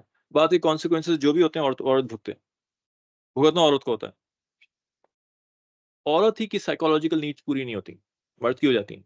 مرد کی ایسی کوئی سائیکولوجیکل نیڈس کے لیے نہیں جا رہا ہوتا، مرد تو فزیکل نیڈس کے لیے جا رہا ہوتا ہے. تو اللہ پاک نے شادی اور نکاح کی پابندی لگا کر یہ عورت پہ احسان کیا کہ مرد کی ذمہ داری لگائی کہ نہیں، تم ایسے اپنی ضروریات پوری ایسے نہیں کر سکتے جہاں دل چاہے اپنے مزہ لے لو اور پھر نکل لو اس کے بعد پتلی گلی سے. نہیں، تمہیں پوری ذمہ داری اٹھانی پڑے گی اس کی. تمہیں اس کی فائنینشیل پوری ذمہ داری لینی پڑے گی، تمہیں اسے گھر دینا پڑے گا، تمہیں اس کے ضروریات پوری کرنی پڑیں گی، تمہیں اس کی سائیکولوجیکل نیڈس بھی پوری کرنی پڑیں گی، اس کے ساتھ بھی رہنا پڑے گا تمہیں. خالی یہ نہیں کہ عورت کو فزیکل ریلیشن شپ چاہیے، اس کے ساتھ رہو، باتیں کرو، اس کے ساتھ وقت گزارو، یہ اس کی نیڈس ہوتی ہیں. محبت کا تعلق اس کو دینا پڑے گا، اس کو پابند کیا گیا. تو یہ فائدہ عورت کا اس کے اندر ہے. تو یہ جو کم عمری کے اندر اور یونیورسٹی کالجز کے اندر یہ جو ریلیشن شپس چل رہے ہوتے ہیں، یہ بہت، اس میں سب سے زیادہ نقصان عورت کا ہوتا ہے. تو یہ بچنا چاہیے اس سے. جہاں حرام تو ہے ہی ہے، لیکن اس کی حکمت، اس کی وزڈم کیا ہے؟ اس کے اندر نقصان سب سے زیادہ عورت کا ہے کہ مرد عورت کو، اگر یہ قوانین اللہ نہ بناتے تو مرد اس وقت ویسٹ کے اندر، ویسٹرن آپ سمجھتے ہیں کہ ہم مسلمان سمجھ ہوتے ہیں کہ ویسٹرن عورت کو بڑی عزت ملی ہوئی ہے، بڑے رائٹس ملے ہوئے. ٹھینگا بھی نہیں ملا ہوا، میں بتا رہا ہوں آپ کو، ٹھینگا بھی نہیں ملا ہوا. ذلیل ہو رہی عورت پوری طرح سے. ویسٹرن عورت صرف ایک is no more than a property or no more than a sexual object. That's it. That's the summary of her. اتنے ذلت میں ہو، جو کوئی چیز بیچنی ہے تو لباس اتار کے عورت کو کھڑا کر دو وہاں پہ، یہ اس کی حیثیت ہے اس وقت. اور یہ لباس بھی اس کا کم کروایا مردوں نے. اتنی چالاک ہے مرد کہ انہوں نے اپنے مزے کے لیے، اپنے لطف کے لیے ساری چیزوں کو پروموٹ کیا، ویمن رائٹس وغیرہ، ان کو آزاد کرو. یہ ان کی انالیسس اسکلز جو ہیں، کریٹیکل انالیسس اسکلز عورتوں کی کمزور ہوتی ہیں مردوں کے مقابلے میں. مرد زیادہ یار چلا کے اپنے مفاد میں عورت بھی یار چلاک ہو جاتی ہے، یہ ہے، لیکن مرد استعمال کرتا ہے پورا پورا. تو اللہ نے پروٹیکشن میکنزم بنایا پورا یہ کہ نہیں، تمہیں اجازت نہیں ہے، تمہیں اس طرح تاڑنے کی اجازت نہیں ہے عورتوں کو، غیر محرم عورتوں کو نگاہ نیچے رکھو، نگاہ نیچے رکھ کے بات کرو اور گزرو. تمہیں دیکھنا ہے تو اپنی بیویوں کو دیکھو جن کی تمہارے اوپر ذمہ داریاں ہیں پوری، ان سے تمہیں پلیجر حاصل کرنے کا حق ہے، کیونکہ تمہارے اوپر ان کی ذمہ داریاں دی ہیں. تم اگر ذمہ داری لوگے، رسپانسبلٹی لوگے، تو تمہیں پلیجر کا حق ہے، ورنہ تمہیں کوئی حق نہیں پلیجر کا. اس طرح سے اس میں سارا کا سارا فائدہ عورت کا ہے. ورنہ مرد تو اڑا کے رکھ دے، مرد تو ان کو کسی حیثیت میں نہ رکھے. اور اس وقت ویسٹ کے اندر آپ سمجھتے ہیں کہ ان کو بہت حاصل ہے عزت، برابری کا ہے، ہرگز نہیں ہے، ہرگز ہرگز نہیں ہے. آپ دیکھیں اس برابری کے نام پہ ان کو کتنا شدید نقصان ہو رہا ہے کہ میں نے 65 65 سال کی عورتوں کو گروسری سٹور میں کھڑے ہوئے دیکھا ہے، جو نانیاں دادیاں، ان کے بال پورے سفید ہوئے ہیں، جن کی عمر یہ تھی کہ وہ راکنگ چیئر پہ بیٹھیں اور ان کی خدمت کی جائے، اور پوتے پوتیاں آ کے ان کے ساتھ کھیلیں، اور بیٹے اور بہویں ان کی خدمت کریں. جیسے ہمارے معاشرے کے اندر اس حقوق بیان ہوئے ہیں، ہمارے معاشرے میں جو اچھے گھرانے ہیں، جو اسلام پہ چلتے ہیں، وہ اپنے بزرگوں کو پروٹوکول دے کے رکھتے ہیں، اور عزت ہوتی ہے کہ جی ہم اس فنکشن میں، اس تقریب کے اندر، جب تک میری والدہ، میرے دادی، میری نانی، یہ لوگ نہیں آئیں گی، تقریب شروع نہیں ہوگی. یہ تھوڑی کہ ان کو نکال کے اپنی زندگی سے باہر نکال دیا، بڈھے بڈھیاں، ان کو کون سنبھالے، اور مدر ڈے اور فادر ڈے میں جا کے ان کو تحفہ دے کے اور گلے مل کے واپس آ گیا، اس کے بعد سارا سال وہ اکیلے روتی رہتی ہیں. کتنے قصے ایسے ہیں. اب ان کے جا کے کبھی ان کے دل، ان کی درد تو سنیں آپ جا کے، تو آپ کو پتہ چلے گا. لیکن وہی ہے کہ جو بوتا ہے وہ کاٹتا ہے. کہ بچپن میں انہوں نے ان کو چائلڈ کیئر کے حوالے کر دیا بچوں کو، تو بچوں نے بڑا ہو کے ان کو اولڈ ہاؤسز میں بھیج دیا. انہوں نے ان کے حقوق ضائع کیے جب وہ جوان تھے. انہوں نے کہا یہ بچے ہماری لذت میں اور ہمارے پلیجرز میں رکاوٹ بن رہے ہیں. تو بچے جب بڑے ہوئے تو انہوں نے کہا یہ ہمارے مزے میں رکاوٹ بن رہے ہیں، ان کو ہٹاؤ یہاں سے. ایسا نہیں ہوتا، حقوق ادا کرنے پڑتے ہیں ہر دونوں طرف سے، ہر طرف سے. تو بہرحال یہ جو آیت ہے جس کو کنٹروورشل بنایا ہوا ہے، یہ تو ایک معاشرے کی بہت شدید ضرورت ہے. اور یہ ایک ٹرینڈ ہوتا ہے، ٹرینڈ بنتا ہے معاشرے میں، تو چیزیں آتی ہیں. اب اس میں یہ جو اٹھایا جاتا ہے کہ جی حق ادا نہیں کر رہا، جسٹس نہیں کر رہا سب کے درمیان. تو جسٹس تو کتنے ایسے مرد ہیں جو ایک کے بھی نہیں کر رہا، تو وہ ایک شادی کو بھی منع کر دیا جائے. کتنے ماں باپ ایسے ملیں گے جو اپنی اولاد کا حق ادا نہیں کر رہے ہیں. ان کی تربیت کرنا دینی لحاظ سے، اخلاقی لحاظ سے ان کو اچھا انسان بنانا، یہ ماں باپ کے فرائض میں سے شامل ہے اور اولاد کا حق ہے. کتنے ہوں گے جو بالکل کچھ نہیں کر رہے، کوئی تعلیم اچھی نہیں دے رہے، تربیت ہی اچھی نہیں کر رہے. تربیت دینا فرض ہے، تعلیم نہیں ہے، تربیت دینا فرض ہے. تو کیا ان کو اجازت نہیں دی جائے، پھر ان کو منع کر دیا جائے کہ جی اولاد ہی نہیں پیدا کر سکتے آپ، گورنمنٹ کی طرف سے پابندی لگوا دی جائے کہ جی اب آپ اس قابل نہیں ہیں؟ نہیں، بلکہ یہ حل نہیں ہے، بلکہ حل یہ ہے کہ جو کمی ہے اس کمی کو دور کیا جائے. اس کے پروگرام بنائے جائیں کہ تربیتی نشستیں ہوں، اس کے پروگرام بنائے جائیں کہ ان کو حقوق بتائے جائیں، ان کے فرائض بتائے جائیں. تو مردوں کے اندر بھی اور عورتوں کے اندر بھی، میاں بیوی کے تعلق کے اندر بھی اس بات کا اہتمام کیا جائے کہ جی دین کی طرف آیا جائے، اللہ والوں سے تعلق جوڑا جائے، بزرگوں سے تعلق جوڑا جائے، شیخ سے تعلق جوڑا جائے، اس سے تربیت کروائی جائے، تزکیہ کروایا جائے. تو عورتیں اب کتنے واقعات ہیں بے شمار کہ عورت کی طلاق ہو گئی یا وہ بیوہ ہو گئی، اس کے 3 3 بچے ہیں، اور اس کی عمر نکل رہی ہے، اور اس کے پاس رشتے آ رہے ہیں کہ دوسری بیوی چاہیے یا تیسری بیوی چاہیے، وہ کہتی ہے نہیں، منع کر دیتی ہے. بہت عام ہے ہمارے معاشرے میں کہ نہیں، ایسے سے شادی نہیں کروں گی، اکیلا ہونا چاہیے. اور پوری زندگی اسی میں بوڑھی جاتی ہے، گزار دیتی ہے، نہیں کرتی. تو یہ اور کتنے واقعات، بے شمار واقعات آپ کو ملیں گے اس طرح. تو بجائے اس کے کہ یہ ذہن بنایا جائے کہ یہ مجھے ساتھی مل رہا ہے، اور اب اس حالت میں کہ میرے 3 3 بچے ہیں، ہمارے معاشرے میں کہاں شادی ہوتی ہے، کون کرتا ہے اس وقت؟ چونکہ عورتیں زیادہ ہیں اور مرد کم ہیں، اور میریجبل مین تو بہت ہی کم ہیں. تو چوائس، رائٹ آف چوائس پھر خود بخود مردوں کے اس میں چلا جاتا ہے. تو ایک بہت اچھا پوائنٹ اس میں یہ ہوتا ہے کہ جس وقت معاشرے میں یہ ٹرینڈ ہوگا ملٹیپل پولیگیمی کا، ملٹیپل میرجز کا، ایک سے زیادہ کثرت ازواج کا، تو عورت کوئی بچے گی نہیں. جہاں کوئی بیوہ ہوئی یا طلاق ہوئی، فوراً کسی نے پیغام بھیجا، اور عرب معاشرے میں صحابہ کے یہی ہوتا تھا کہ جہاں کوئی عورت فارغ ہوئی، فوراً اس کے پاس پیغام آیا، وہ کسی سے اٹیچ ہو گئی. تو عورتوں کی ویلیوز بہت زیادہ تھیں اس وقت. جب یہ سپلائی ڈیمانڈ ہوتی ہے نا، میں سپلائی ڈیمانڈ کا رول بتا رہا ہوں کہ جب سپلائی کم ہوتی ہے ڈیمانڈ زیادہ ہو جاتی ہے، اور جب سپلائی زیادہ ہوتی ہے ڈیمانڈ کم ہوتی ہے. تو عورت کی قدر و قیمت بہت بڑی ہوئی تھی. عورتیں اپنی شرطیں منواتی تھیں. 4 5 5 رشتے آ رہے ہوتے تھے ان کے پاس، تو اس میں سے وہ اپنی پسند کا دیکھ کے شادی کرتی تھیں. ابھی تو چوائس کوئی نہیں ہوتی. بہت سی کے پاس چوائس کوئی نہیں ہوتی. تو یہ جو جہیز کی لعنت وہاں شروع ہوئی اسی لیے ہوئی ہے کہ مردوں کے نخرے بڑے ہیں کہ ان کے پاس تو چوائس ہے، عورتوں کے پاس چوائس ہی نہیں. تو جب یہ صورتحال ہوگی تو عورتوں کا سٹیٹس بھی بڑھے گا، ان کی عزت بھی بڑھے گی. تو بہرحال یہ کچھ باتیں تھیں جو ہم نے کر لی. بہرحال مرد بہت پسند کرتے ہیں یہ باتیں آپس میں کرنا.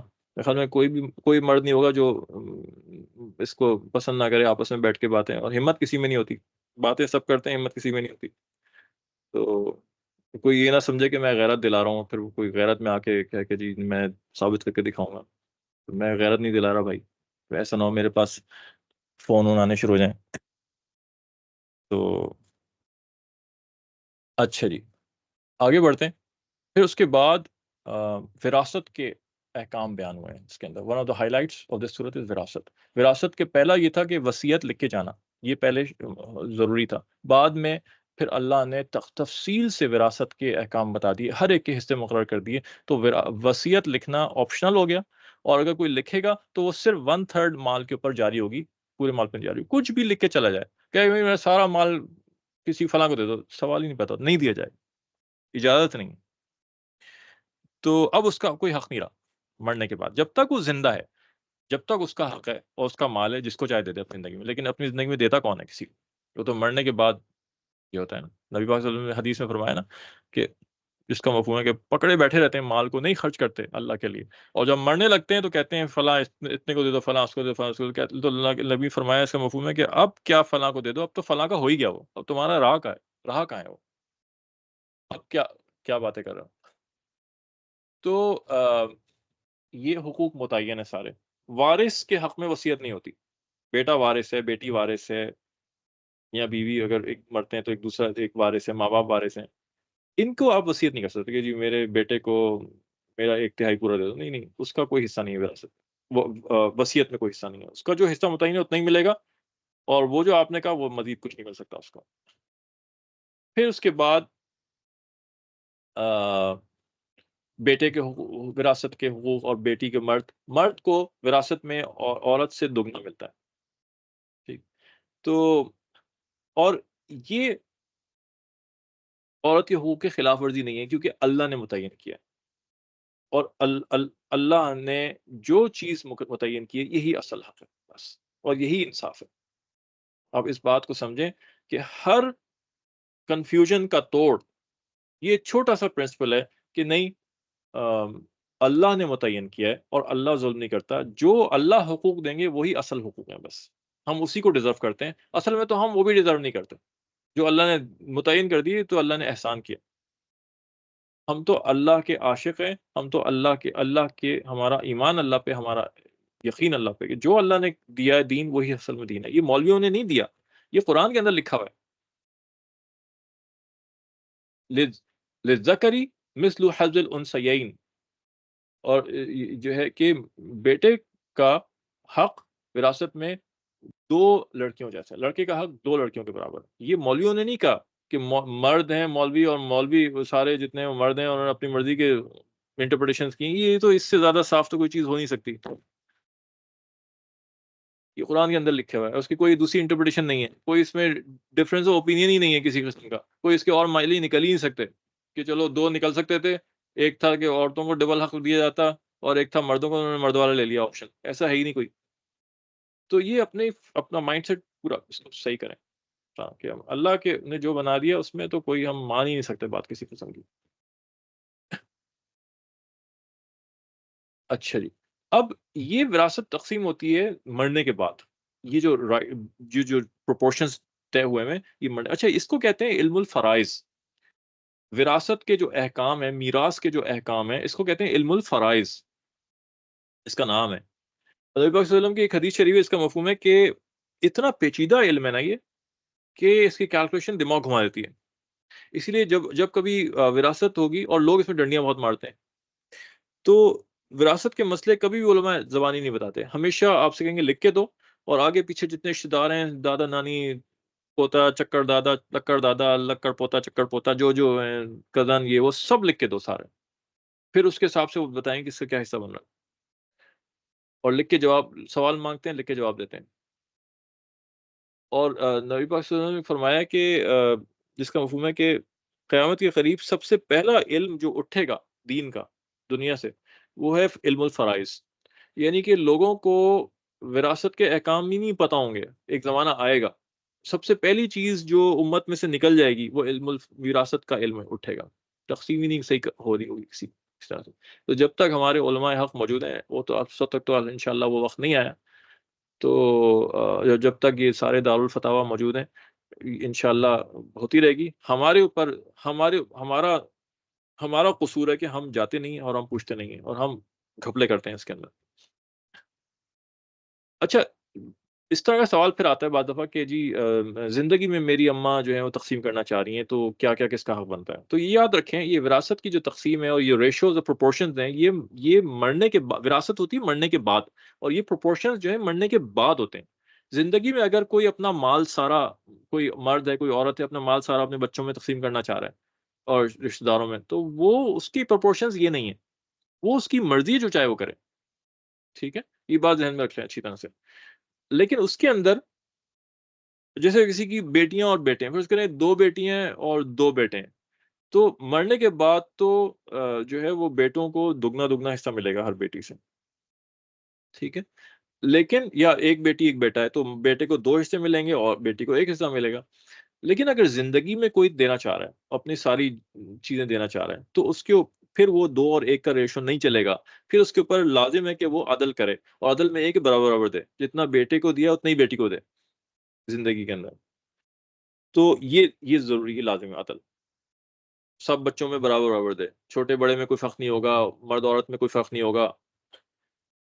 ہاں، دو تین وجوہات سے فرق کیا جا سکتا ہے، کم و زیادہ کیا جا سکتا ہے۔ ایک یہ کہ ایک کسی میں دینداری زیادہ ہے، اور جو ہے اس دینداری کی وجہ سے وہ اس سے محبت کرتا ہے، تو اس دینداری کی وجہ سے وہ اس کو زیادہ دے سکتا ہے دوسروں کے مقابلے میں۔ دوسرا یہ کہ کوئی بچہ خدمت زیادہ کرتا ہے، اس خدمت کی وجہ سے اس سے محبت زیادہ ہے، تو اس کی وجہ سے اس کو دے سکتا ہے۔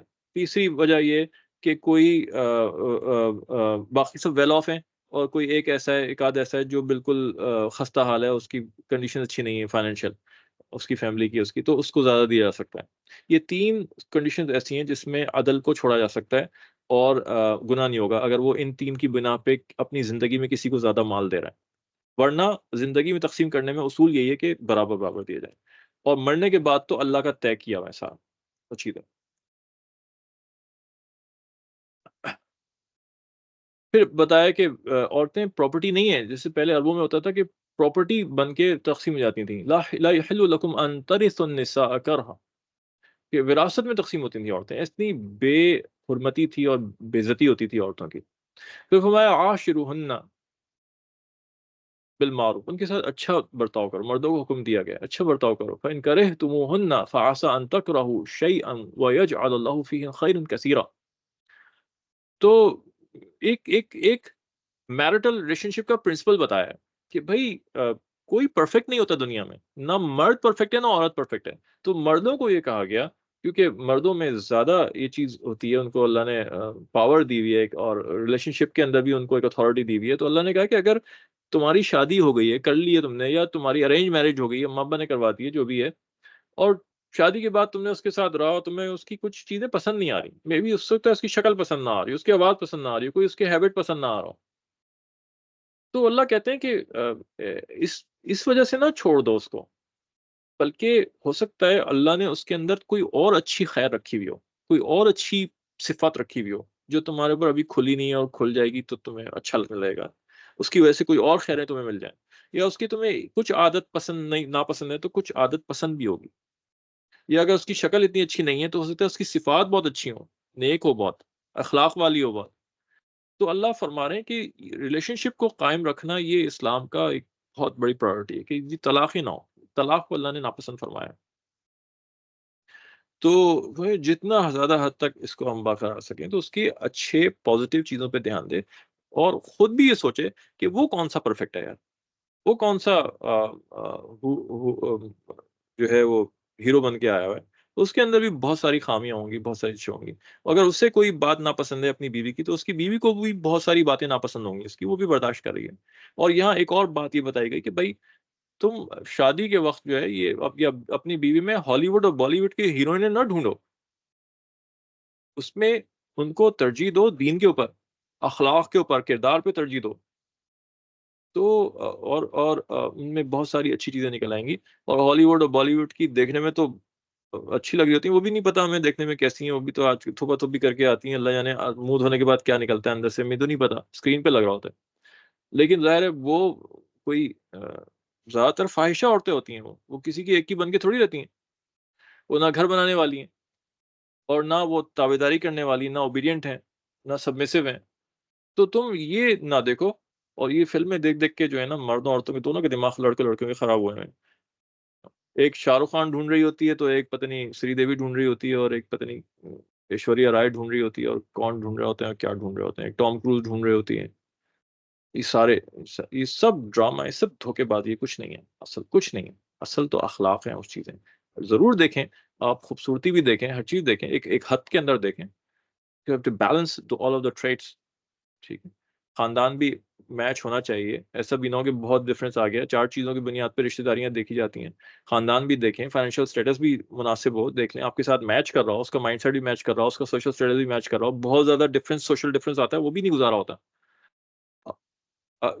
گڈ لکس بھی دیکھیں، اور مطلب اس کے بغیر بھی آدمی بالکل ہی ناپسندیدہ ہے، طبیعت کو نہیں پسند آ رہا ہے ایک دوسرے کو، نہ عورت کو مرد پسند آ رہا ہے شکل صورت میں، نہ مرد کو عورت پسند آ رہی ہے شکل صورت میں، تو بھی گزارا حقوق ادا کرنا مشکل جاتے ہیں. تو وہ بھی دیکھ، اللہ کے رسول نے کہا ہے دیکھ کے شادی کرو، پسند کرو اس کو. تو مطلب ایک لمٹ میں ہونا، کہ ایسا نہیں ہے کہ آپ حوریں ڈھونڈ رہے ہو، حوریں تو نہیں ملیں گی یہاں دنیا کے اندر. اور پھر دینداری بھی دیکھو اس کے اندر. So you need to strike a balance between these two. یہ 4 فیکٹرز ہیں، ان میں سے آپ کو pick and choose and mix and match کرنا پڑے گا. You will not get all of everything 100% because you yourself are not 100% of everything. آپ کے اندر بھی بہت ساری خامیاں ہیں. آپ کی بھی ناک ایسی ہے تو آنکھیں ایسی ہیں، اور ایسا ہے، اور اخلاق ایسے ہیں تو منہ ایسا ہے، اور یہ ایسا ہے، بال کسی کی گنجا ہے، کوئی کچھ ہے. تو don't look for perfection in other as well. پھر مہر کے بعد، اچھا طلاق کے بعد جب بات ہوئی تو کہا کہ جب ان کو تم نے مہر دیا ہوا ہے تو جب طلاق دو تو مہر واپس نہ مانگو ان سے. یہ بری بات ہے. یہ جو دے دیا ان کی ملکیت ہو گیا، اور جتنا ریلیشن شپ ہوا وہ سب اس کے عوض میں ہو گیا. اور قنطار وآتیتم احداہن قنطارا فلا تأخذوا منه شیئا قنطار، یعنی کہ بے حد مال، قنطار کہتے ہیں بے حساب مال، اگر تم نے بے حساب بھی دے دیا تو بھی ان سے واپس نہ مانگو. تو یہاں سے پھر اصول یہ نکلا کہ عورتوں کو حق ہے کہ وہ مہر میں جتنا دل چاہے مانگ سکیں، کوئی لمٹ نہیں ہے اس کی. لیکن ایک طرف تو یہ ہے کہ ہاں اجازت ہے، لیکن دوسری طرف نبی پاک صلی اللہ علیہ وسلم نے یہ بھی فرمایا، اس کا مفہوم ہے کہ جو عورت مہر کم رکھے وہ اس عورت میں برکت ہے. کہ ایسا نہ ہو کہ وہ مرد کی استطاعت سے زیادہ، اس کی فائنینشیل ایبلٹی سے زیادہ مانگ لے، پھر وہ مرد شادی نہ کر سکے تو معاشرے میں شر پھیلے گا، فحاشی پھیلے گی. پھر جب اس کو رشتے نہیں ملیں گے تو وہ پھر غلط تعلقات قائم کرے گا، یا وہ قرض میں مبتلا ہو جائے گا اور اس کے اوپر فائنینشیل برڈن رہے گا. تو یہ بھی منع کیا گیا. تو بہت ایک ڈیلیکیٹ بیلنس ہے جس کو اسٹرائک کرنے کی ضرورت ہے. اس وقت عرب معاشرے کے اندر، کیونکہ ہمارا تعلق رہا آسٹریلیا امریکہ میں مستقل، ہمیں بہت سی باتیں پتہ چلیں عرب معاشرے میں، عربوں سے تعلق رہا. تو عربوں نے ہمیں بتایا کہ خاص طور سعودی عرب وغیرہ میں خاص طور پہ، کہ بیٹی والے شادی نہیں کرتے. وہاں الٹا معاملہ ہے. یہاں لڑکے والے آ کے جہیز مانگتے ہیں، بیچاری لڑکیوں کی شادیاں نہیں ہو پا رہی ہوتی. وہاں پہ لڑکی کے باپ جو ہے وہ مردوں سے بنگلے اور ریال اور پتہ نہیں کتنے کتنے پیسے اور گاڑیاں مانگ رہا ہوتا ہے، اور وہ لڑکی کو نہیں ملتا، وہ باپ لے جاتا ہے، اور وہ شادی نہیں کرتا اس کے بعد. اور ظاہر ہے نوجوان لڑکا ہے، ابھی گریجویشن کیا، وہ کہاں سے یہ ساری چیزیں افورڈ کرے گا؟ اس کو تو ایک کریئر بنانے میں وقت لگے گا. تو لڑکوں کی عمریں لڑکوں کی عمریں نکلی جا رہی ہوتی ہیں، تو وہ ان کی شادی نہیں ہوتی بیچاروں کی، تو گناہ میں مبتلا ہوتے ہیں. پھر وہ کم عمر لڑکیوں کی شادیاں بوڑھوں سے کر دیتے ہیں، کیونکہ بوڑھے جو ہوتے ہیں شیخ، ان کے پاس مال دولت بہت ہوتا ہے. تو یہ الگ ایک طرح کا فتنہ وہاں پہ. تو انہوں نے کہا کہ نہیں، اللہ نے کہا کہ نہیں، یہ اور نبی پاک صلی اللہ علیہ وسلم نے کہا کہ ایسا نہ کرو، کہ اتنے مہر مانگو گی تو وہ تو شادی نہیں کر سکتا، پھر معاشرے میں فتنہ فساد پھیلے گا اور شر پھیلے گا.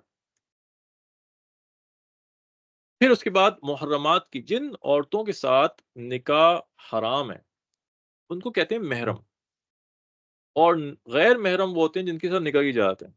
تو اس کی ایک پوری لسٹ دے دی ہے، پڑھے، بیٹیاں، بہنیں، پھوپھیاں، خالائیں، بھائی کی بیٹیاں، بہن کی بیٹیاں، وہ مائیں جنہوں نے تمہیں دودھ پلایا، رضائی ماں جو ہوتی ہے، دور شریک بہنیں، تمہاری بیویوں کی مائیں، ساس ہو گئیں، بیویوں کی بیٹیاں، یعنی کہ ربائب کہتے ہیں کہ آپ نے کسی عورت سے شادی کی، مرد نے کسی عورت سے شادی کی، وہ عورت کسی سے متعلقہ یا بیوہ تھی، اور کسی دوسرے مرد سے اس کے بچے تھے، وہ بچے ظاہر ہے اس کے ساتھ ہی آئیں گے، وہ بیٹی اس کی ہوگی. وہ جب آپ نے شادی کر لی اور اس کے آپ نے اس کے صحبت کر لی، تو وہ بیٹی اس کی حرام ہو گئی آپ کے اوپر، اور وہ آپ کی محرم بن گئی. اور محرم کا مطلب یہ ہوتا ہے، اس کی بات اچھی طرح سمجھ لیں، کہ محرم اس کو نہیں کہتے جس سے فی الوقت نکاح حرام ہے. محرم اس کو کہتے ہیں جس سے تا حیات قیامت تک کا نکاح حرام ہے. کچھ بھی سینیریو ہو جائے، اس سے کبھی نکاح جائز ہوگا ہی نہیں. زمین اور آسمان الٹے پلٹے ہو جائیں، اس عورت سے نکاح حلال ہو ہی نہیں سکتا کسی بھی صورتحال میں. اس کو محرم کہتے ہیں. تو لوگ اس میں کنفیوز جاتے ہیں بعض دفعہ کہ یار اس میں کہا ہے نا وَأَن تَجْمَعُوا بَيْنَ الْأُخْتَيْنِ، کہ دو بہنوں کو حرام ہے کہ ایک نکاح میں آپ نے شامل کرو. تو ایک بہن سے آپ نے نکاح کر لیا تو دوسری بہن آپ پہ حرام ہو گئی، آپ نہیں کر سکتے اس سے نکاح اس وقت. لیکن وہ محرم نہیں بن گئی. لوگ کہتے ہیں اب وہ تو محرم بن گئی، اس سے تو شادی ہو نہیں سکتی، لہٰذا اس کے سامنے آؤ، کھل کے بیٹھو اور خوب ہنسی مذاق کرو، سالی بہنوئی. حرام ہے، ناجائز ہے. کیوں؟ اس لیے کہ کسی بھی وقت آپ کے اختیار میں آپ اپنی بیوی کو طلاق دے دیں اور اس کی بہن سے شادی کر لیں، یہ جائز ہے. ایک وقت میں دونوں کی شادی نہیں ہو سکتی، اتنا آپ کو کہا گیا. یہ تھوڑی کہا گیا کہ ہمیشہ نہیں ہو سکتی. یہ تو ہر عورت کے ساتھ ہے کہ کسی بھی شادی شدہ عورت جو ہے اس سے کوئی مرد شادی نہیں کر سکتا. دنیا میں جتنی شادی شدہ عورتیں ہیں ان سے کوئی دوسرا مرد شادی نہیں کر. ایک عورت دو کی بیوی نہیں بن سکتی. تو جس وقت وہ کسی کے نکاح میں، باقی ہر مرد کے لیے وہ حرام ہے. لیکن اس کا مطلب کیا ہے کہ سب تاڑتے رہو بیٹھ کے، سب کو سب ایک ساتھ بیٹھو، پھر تو کوئی مکس گیدرنگ کا کوئی تصور ہی ختم ہو گیا. پھر تو سب جائز ہے، کیونکہ وہ تو آپ کہیں گے میری محرم ہو گئی ہے، میں تو شادی نہیں کر سکتا اس سے. ایسا تھوڑی ہے. وہ کسی بھی وقت آپ اس سے دوستی کر لیں، وہ اپنے شوہر سے طلاق لے، آپ کے ساتھ شادی کر لیں. محرم وہ ہوتا ہے جس سے کسی بھی صورتحال کوئی بن ہی نہیں سکتی صورتحال جس میں نکاح ہو، ہمیشہ کے لیے حرام ہے. اب یہ چوتھا جز ختم ہو گیا اور یہ پانچواں جز شروع ہو گیا. میرے خیال میں ہم اس کو یہاں روک دیتے ہیں، کیونکہ ٹائم بھی ہمارا ہو گیا.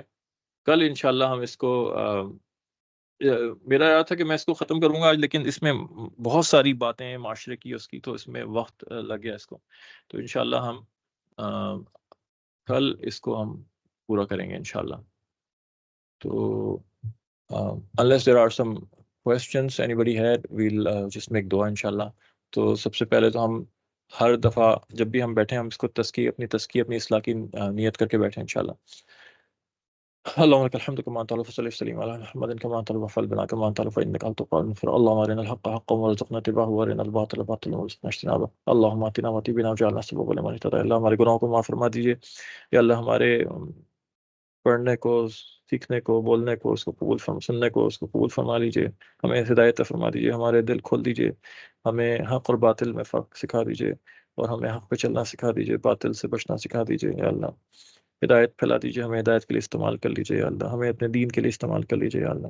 وصلی اللہ تعالیٰ علیہ وسلم. آمین آمین آمین یا رب العالمین.